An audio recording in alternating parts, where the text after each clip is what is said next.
I think that when it comes to Black women, we don't want to say necessarily what we do to keep that Black from cracking. Some of it's natural, right? And so for me, it's kept me from thinking that I needed Botox.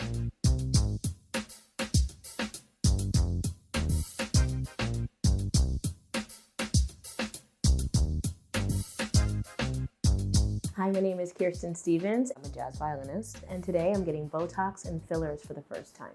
I recently turned 40 years old, and I've been thinking about, just how I might improve certain areas, and thinking that maybe if I just did a little bit of tweak here, a little bit of tweak there, if I could afford it, that I would really enjoy the results. I'm absolutely hesitant about getting Botox and fillers because I don't like needles, and I don't really like things that hurt, but I have had some other cosmetic surgery, like laser hair removal, and so I recognize that, it's a little bit of pain, but it's temporary. As long as you're working with a professional that you really trust, that you can trust that the results will be what you want them to be. Hi, I'm Dr. Michelle Henry. I'm a board-certified dermatologist and the founder of Skin and Aesthetic Surgery of Manhattan. I practice in Midtown Manhattan, where I do everything from acne and hair loss to Botox, laser, liposuction, hair transplant, fillers. So what we're gonna do is put a little filler in here to try to cheat and fill in that little canal so it looks nice and flush and full. We're gonna do that on both sides. We're gonna support her cheek. We're gonna go underneath this area here that we call the tear trough, this immediate area here, to fill it in and make it look nice. And then we're gonna do soft correction here.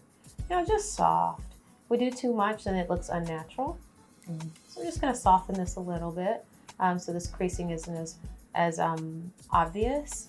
And also her makeup won't crease as much here. So Botox is short for botulinum toxin. And so Botox is a brand name. And what it does is it interferes with the receptors between the muscles and the nerves. And so it keeps the muscles from contracting aggressively.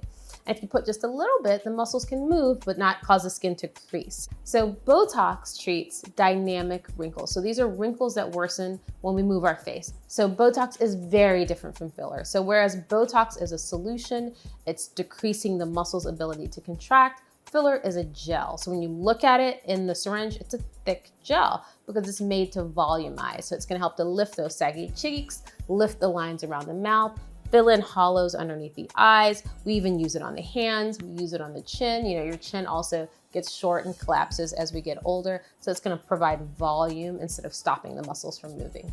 I just came out with a new album, and in doing that, I'm on stage and on camera a lot more often than I used to be. I'm looking forward to how it might save me in post from trying to bring up these, my eyes or the little things that bother me on my face. So I'm looking forward to how it might just aid my general appearance on a day-to-day basis. I know a few Black women who have done it and have been brave enough to talk about it out loud. And then I know others who've been getting it done for a long time but have never really mentioned it. I think that when it comes to Black women, we don't want to say necessarily what we do to keep that Black from cracking. Some of it's natural, right? And so for me, it's kept me from thinking that I needed Botox because I'm like, well, I don't really have any wrinkles, and a lot of people think I'm 30 even though I'm 40, so let's rock with that. But I think the more we talk about it, the more acceptable it'll be in all the spaces and places, and then more women will be encouraged to take it on. Overall, these minimally invasive procedures are very, very safe. So the most common risks are, you have to feel the pinch of the needle. Swelling, you can have some swelling that will subside within a few days, bruising. So those are kind of the most common side effects or concerns. So the more severe that are very rare are if we inject inside of a blood vessel. So if you inject inside of a blood vessel, then it can disrupt the skin on the surface because the blood vessel has to feed the skin, and if it can't, you have a problem. And that's why it's really important that you have your injections with someone who is very well trained, who understands the anatomy really well, because that's how we reduce the risk of those more concerning side effects.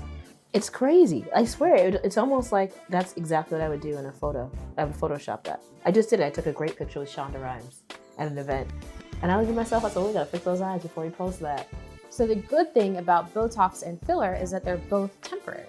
So if you do nothing to erase them, they will go away with time. So Botox lasts about 3 to 4 months on average. If we do lower doses, you may get a little bit less. Filler will last about a year. Some will last about a year and a half.